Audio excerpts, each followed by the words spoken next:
Y ahora vamos a entrar a lo que es la retroalimentación y cómo realizar la retroalimentación en escenarios con conectividad y sin conectividad. Un primer elemento entonces es cómo podemos retroalimentar, de qué manera vamos a retroalimentar. Y la retroalimentación puede ser ofrecida a los estudiantes de diversas formas, a través de preguntas, con descripciones del trabajo realizado, ofreciendo comentarios, ofreciendo sugerencias, o también en algunos casos modelando, porque también nosotros podemos modelar. Permítanme compartir otra diapositiva para ir reflexionando sobre lo que estamos conversando. ¿Cómo podemos retroalimentar? A través de preguntas, por supuesto.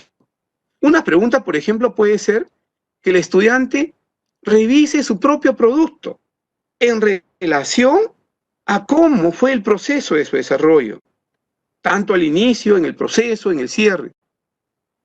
Otro es la descripción del trabajo realizado en función al propósito que tenía, a la competencia que tenía que trabajar. También podemos ofrecer comentarios que valoren los avances y los logros. Esos comentarios que van dirigidos a describir al estudiante dónde se encuentra, cómo está progresando, y esa experiencia de aprendizaje, cómo lo está llevando cada vez más a avances y a progresos. No hay necesidad de comparar el trabajo del estudiante con otro, simplemente que valoren, comentarios que valoren los avances y los logros. También podemos ofrecer sugerencias para mejorar, y esas sugerencias para mejorar pueden ser brindando un conjunto de sugerencias, de pautas, de orientaciones a lo largo del proceso de la enseñanza-aprendizaje, para que luego nos acerquemos a producir la evidencia. Ojo, les reitero lo que les decía hace un momento, no vayamos a creer o construir la idea que la retroalimentación solo se hace al final de la actividad, para nada. El proceso también tiene que servir como momentos para retroalimentar. Y ahí viene con mucha fuerza la mediación docente, lo que ustedes están trabajando. Y sé que ustedes, muchísimos de ustedes, están haciendo valiosísimas intervenciones para comenzar poco a poco a mejorar y a proyectar su presencia como mediador, como experto, dando una retroalimentación constructiva, pero también oportuna, porque no basta con retroalimentar, sino también que esa retroalimentación sea oportuna. Por último, ofrecer modelos de referencia. En este caso, nosotros también, si creemos que el estudiante necesita algún modelo que le pueda servir como ejemplo, lo podemos dar. Esos procesos son los que ustedes van decidiendo, maestros y maestras.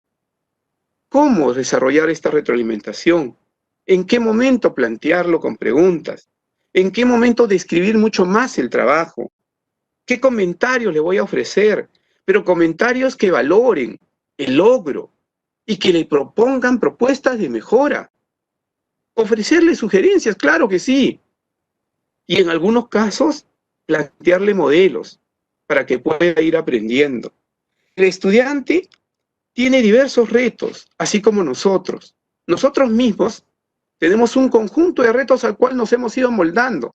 Nos hemos comenzado a acostumbrar al Cisco, al Meet, al Facebook Live, al Zoom, a tener reuniones con nuestros trabajos colegiados. Imagínense ustedes los estudiantes en estos entornos.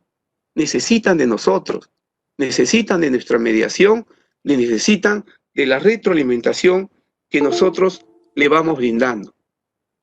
Y para esa retroalimentación tenemos que mirar entonces los escenarios en los cuales nos vamos desarrollando. Y es cierto, algunos de nosotros trabaja en escenarios con conectividad y tenemos algunas herramientas tecnológicas que podemos utilizar. Pero también es cierto que hay otros maestros y maestras que trabajan en escenarios sin conectividad. Y eso nos tiene que llevar a un análisis de nuestro propio trabajo y cómo lo vamos a desarrollar. Retroalimentar según los escenarios. En un escenario con conectividad, lo primero, y eso ya lo hemos señalado, es la recepción de la evidencia, respetando, por supuesto, los canales de comunicación y los acuerdos que hemos tenido con la familia. Un segundo paso es un comentario oral o escrito. Ojo lo que estoy señalando, porque ya ustedes los están haciendo. Muchos de ustedes hacen comentarios orales, muy descriptivos, y eso es bueno, porque es una retroalimentación formativa, centrada en la descripción de lo que el estudiante está haciendo. Y ustedes, muchos de ustedes hacen comentarios orales y los envían por WhatsApp, por mensaje o grabado, y eso está bien. Entonces podemos realizar comentario oral o escrito que describe lo que logra el estudiante, lo que le falta mejorar. Hay que usar las diferentes formas de retroalimentación que ya hemos estado comentando. Las preguntas, las descripciones, los comentarios que valoran los avances, los logros, las sugerencias, los modelados. Esas formas de retroalimentación que se ajusten mejor a la comprensión de los estudiantes. Y por último, describir las estrategias utilizadas, los procedimientos utilizados y cómo mejorarlos. La retroalimentación, como decíamos al inicio, tiene que apuntar a que el estudiante sea consciente de cómo está aprendiendo, de qué está aprendiendo. También pueda regular su aprendizaje, pueda ver su ritmo de aprendizaje y favorecer la construcción de su autonomía en el aprendizaje del estudiante. Otro aspecto viene a ser el escenario sin conectividad. Y ahí también ya hemos ido avanzando. ¿Qué pasa en los escenarios sin conectividad? También tenemos que recepcionar evidencias desde los sistemas de comunicación comunitario u otro sistema que ustedes van poco a poco desarrollando. Es necesario que maestros y maestras, acompañados de los líderes pedagógicos que son los directores, logremos sistemas de comunicación comunitaria para recepcionar en determinados puntos esas evidencias de nuestros estudiantes para que podamos brindarle retroalimentación pertinente y adecuada. Un segundo punto en el escenario sin conectividad viene a ser el seguimiento y planificación de las competencias. Pero ojo, ahí quiero precisar algo. Cuando digo sin conectividad, no estoy excluyendo a los colegas de conectividad. En realidad, tanto los maestros y maestras que trabajan con conectividad o sin conectividad, tienen que hacer un seguimiento y planificación de las competencias que se están desarrollando o que deberían estar desarrollando los estudiantes en esos momentos. Y eso ustedes tienen a dónde acceder. Tenemos una programación semanal por competencias que está en la plataforma digital a la cual ustedes pueden acceder y pueden estar siguiendo. Pero en este escenario sin conectividad, ese seguimiento y planificación de las competencias que deberían desarrollar los estudiantes nos permite mapear las competencias que se esperan desarrollar de acuerdo a las evidencias recogidas. ¿Y qué nos permite eso? Brindar retroalimentación. ¿Y cómo vamos a brindar retroalimentación? Por esos canales comunitarios que poco a poco tenemos que comenzar a desarrollar para que el estudiante reciba de nosotros la retroalimentación efectiva y oportuna. El estudiante no va a poder trabajar, no va a poder desarrollar si es que no es posible que nosotros podamos recoger esas evidencias. Hay que ofrecerle pautas a los estudiantes, a sus familias, para que organicen sus portafolios en los que puedan guardar los productos que han elaborado. Es importante que ambos colegas, los que trabajan con conectividad o sin conectividad, tengan claro que lo que estamos haciendo es una mediación en el aprendizaje y que la retroalimentación sirve para que el estudiante vaya construyendo su aprendizaje con los andamiajes que nosotros le vamos proporcionando. Entonces, tenemos que ir mirando cómo vamos a realizar ese trabajo.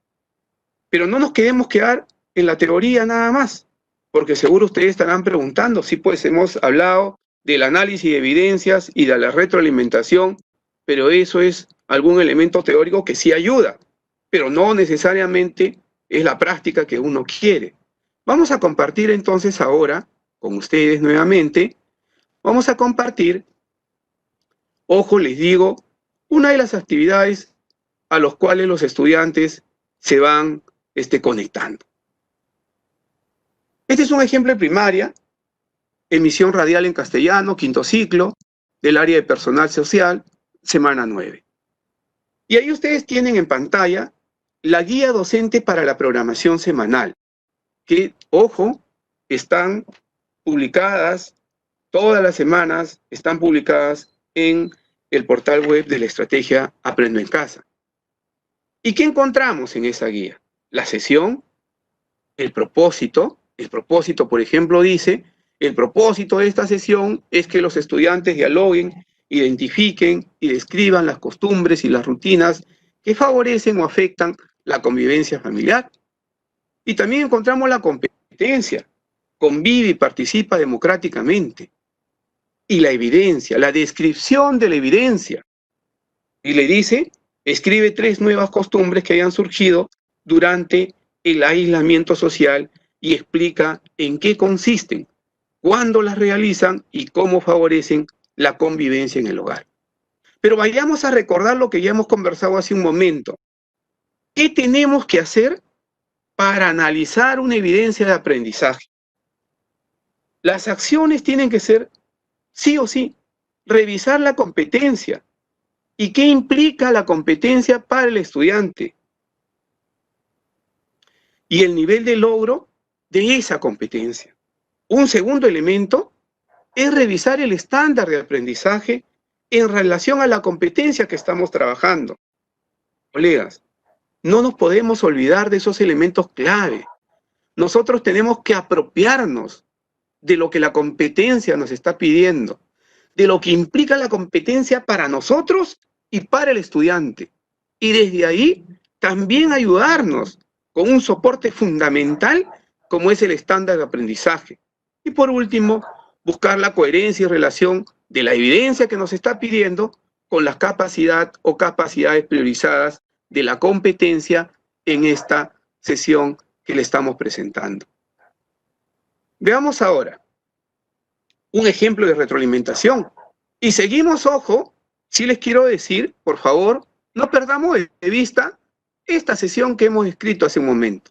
No podemos perder de vista esa. Vayamos a ver el ejemplo de retroalimentación. Seguimos en una emisión radial en castellano, quinto ciclo, personal social, semana 9. Y ahí está el trabajo de Sheila. Dice ella, para convivir en familia. En mi familia tenemos acuerdos para una mejor convivencia. Estas son saludarnos en las mañanas, ordenar nuestros cuartos, ayudar con la limpieza de la casa, preparar el lugar para escribir mis clases, cuidar y ayudar a mis abuelos. ¿Qué nos estaba pidiendo la descripción de la evidencia? ¿Qué nos pide la descripción de la evidencia? Dice, escribe 3 nuevas costumbres que hayan surgido durante el aislamiento social y explica en qué consiste, realizan y cómo favorecen la convivencia en el hogar. ¿Cómo voy a analizar esa evidencia? Ya lo dijimos. Tenemos que tener muy clara la competencia, el estándar, las capacidades que estamos trabajando o la capacidad que estamos trabajando en este caso. Quiero antes de seguir, siempre reflexionar con ustedes que no estamos dando un ejemplo de análisis global de la competencia, porque solo hemos tocado una sesión y no un conjunto de sesiones que seguro se han desarrollado dentro del marco de esa competencia. Pero sí creemos que es importante para que nosotros vayamos comprendiendo cómo vamos a dar la retroalimentación a nuestros estudiantes.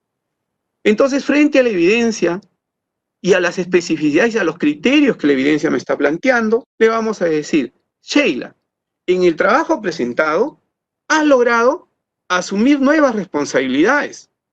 Y lo ha precisado ella, y eso está clarísimo, ustedes lo pueden ver en el trabajo, en el punto 4, cuando ella dice, preparar el lugar para escribir mis clases. Y miren, está identificando ese nuevo escenario de vida que tiene para aprender, porque prepara el lugar para escribir, para trabajar, para estudiar sus clases. Y en el punto 5 dice, cuidar, ayudar a mis abuelos. Seguro que en este aislamiento social, ella también es parte y colabora en el cuidado de sus abuelitos. También ha logrado identificar acuerdos que contribuyen a tener una buena convivencia en el hogar. Y eso lo podemos ver en el global de la evidencia, porque ella misma señala, tenemos acuerdos, dice, para una mejor convivencia, saludarse, ordenar los cuartos, ayudar en la limpieza. Entonces, vamos identificando y vamos escribiendo lo que Sheila logró. Pero también nos vamos a dirigir a Sheila y le decimos, Sheila, para mejorar el trabajo, ¿podrías explicar un poco más en qué consisten esos acuerdos que señalas? Porque ella sí lo dice, sí lo identifica, pero no dice en qué consiste. ¿Cómo haces para realizarlos? ¿No? ¿Cómo interviene ella? ¿Crees que han ayudado a tener una mejor convivencia en casa? ¿Esos acuerdos a los cuales ella se relaciona? ¿Crees que hay otros acuerdos que ayudarían a tener una buena convivencia en casa? Le vamos planteando entonces a Sheila algunas preguntas que le permitan reflexionar cómo ir mejorando su trabajo, cómo ir ampliando ese trabajo. Colegas, es importante entonces que tengamos en cuenta el proceso que hemos llevado a cabo hasta este momento. Y siempre tenemos que ir ubicándonos en el contexto. Hemos hablado sobre la retroalimentación, la importancia de la retroalimentación en el aprendizaje del estudiante. Por lo tanto, estamos hablando de la importancia de la mediación docente, del rol docente en el proceso del aprendizaje del estudiante en estos entornos a distancia, tanto en conectividad o sin conectividad. También hemos hablado sobre el recojo de las evidencias y el análisis de las evidencias. Y por último, nos hemos detenido un poco más en la retroalimentación. Y hemos visto con un pequeño ejemplo sobre cómo vamos a retroalimentar a nuestros estudiantes y de qué manera nosotros podemos ir cada vez más y más aportando a construir una identidad docente en ese entorno nuevo en el cual estamos trabajando con los estudiantes.